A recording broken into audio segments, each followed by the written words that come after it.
Ndio niko na assignment na sijaifanya. Ni assignment gani hiyo?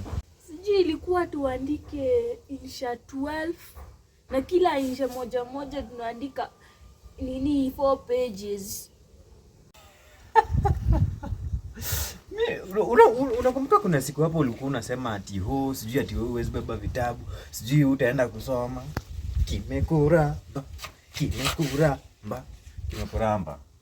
Lakini Giogo hisi jokes, unisaidie. Sasa nitaandika nini? Mimi sina hata sikumbuki hata hotuba. Okay. Mimi nitakusaidia hivi. Cheki. Hizo insha umesema ni ngapi? Ni 12. Maneno ni inafaa kwa 4 pages pa insha. Utafanya aje?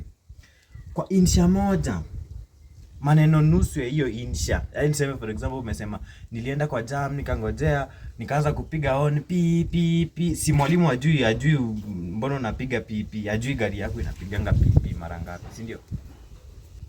Kiko by the way. Hadi nafanya hivi. Si mwalimu ajui gari yangu inapiga on mara ngapi? So naandika pi ka page nusu. Pi. Guys, naona Kiko ushaenda kwa hall.